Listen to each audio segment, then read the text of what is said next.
Hello everyone, and welcome to a video I was suggested to make and I thought it would be fun. Now Polytopia has a lot of tribes that are misinterpreted by the player base as a whole and are severely misunderstood as a result. Among these is Cymanti, the most recent addition to the Polytopia roster.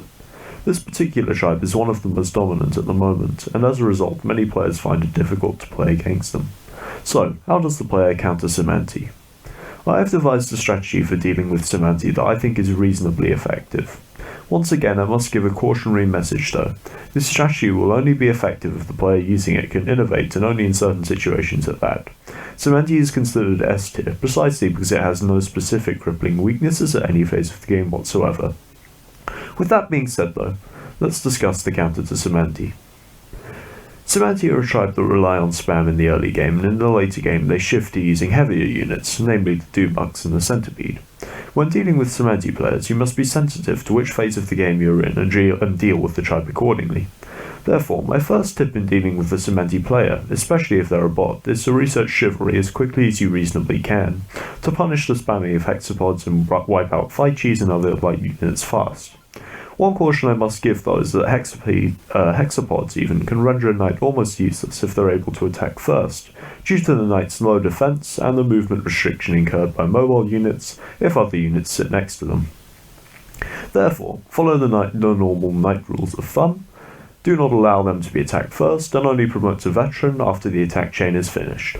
Do this and you should have a reasonable time against spam, at least when it comes to land-based units. But wait, you say. Cymanti are a tribe that has quick economic growth, so surely by the time you have knights they will have Dubuxes and other late game units? Well, yes, this is true, but you can offset this by playing as a turn 0 or early game tribe yourself, in order to develop as quickly as Cymanti, if not quicker, and will often be able to keep up with the pace of economic development Cymanti has, or outpace your opponent completely. Now, some players like to make the mistake of assuming that Umaji, for example, are the best tribe for developing knights because they start off with riders, but I would urge you to avoid making the mistake of assuming that a tribe with such a weak economy could really hope to match Cymanti. While I'm doing disclaimers and caveats, I might as well add that I'll talk about the special tribes last, since these strategies really aren't as applicable to those tribes, simply because all of the special tribes have their own separate and unique playstyles that can't really be discussed as part of this, or I'd make my statements far too broad.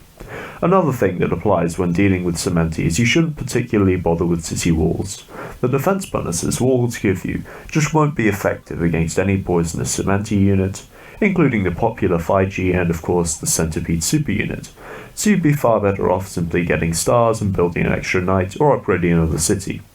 Explorers can be useful in conjunction with any knight-based strategy to decide where to go with your chain, but in the end I will always favour Workshop on the T2 capital upgrade, simply because it's useful to be able to research more text and build extra units early game. That being said, if you are facing Cymanti, you should seriously consider a T0 tribe that can research another tech on T1 like Imperius or Barda, because at least on smaller maps you'll be able to grow and research technology faster than Cymanti, fairly reliably.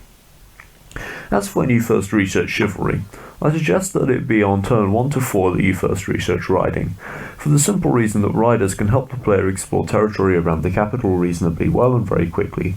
From then on, there's no particular rush to research free spirit and chop down trees to get chivalry, unless you happen to meet Cymanti very early on, although you should not hesitate to research roads and or trade, depending on whether you will favour land or naval connections between cities. Speaking of the navy, one particular navy tactic has always stood out to me when fighting Cymanti, a tactic I've named the socially distanced fleet strategy. You see, Cymanti rely on the ability to explode their units next to an entire group of yours to deal a maximum amount of damage to you, and therefore, by spacing your units apart, you can potentially receive very little damage from any one explosion. Contrary to when fighting against knights and navalons, your units will need to be spaced 3 or more squares apart in order to avoid getting all of them sunk by one explosion. As for the units you sell themselves which you use within these ships, my suggestion is of course defenders and giants late game, with warriors if you cannot afford the stronger units or their relevant techs early on. Contrary to using more mobile units on land, there is no real upside to using riders and knights in battleships, due to their high cost to hit points ratio. Speaking of ships, you don't necessarily need to upgrade every ship to battleship when fighting Cymanti. 5Gs are so replaceable that often it's simply not worth bothering to waste a battleship shot on them instead of opting for a ship. You should be able to be a serious thorn in the Cymanti player's side with ships and battleships, and to that end, Kiku are a natural choice. They are also a turn 0 tribe, which helps immensely with fighting opponents that cannot upgrade their capital on turn 0, since you will almost always get the economic jumpstart on them.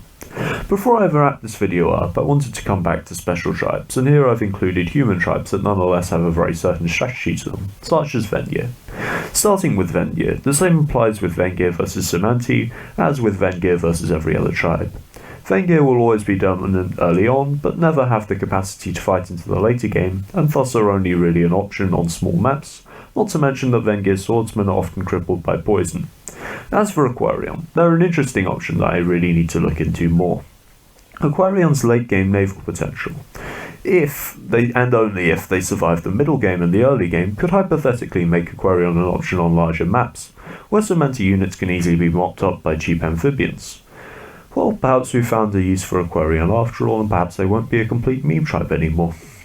Illyrian are perhaps the wildcard option here. The persist on the Navalon and the splash damage on the Dragon unit combine to make Illyrian a definite option in this discussion, with the caveat that Polytaurs could be easily picked off by their more mobile hexapod counterparts, and thus leave Illyrian open to attack early on. Like Aquarium, Illyrian's economy won't be as strong as Cymanti's early on, but again, this can be compensated for. In the case of Polaris, this is much the same, but if you want to understand Polaris better, you would be better perhaps off watching my 5-minute guide to Polaris rather than this video, where I go into much more depth on Polaris' mechanics. There is no real difference in strategy that I can discern for Polaris versus Cymanti, except that knights become even more useful than imperative. All of that being said, you watched till the end of the video, so it is my hope that you got something useful out of this guide and it will make you a better player in future. Until then, goodbye from me and thank you for watching.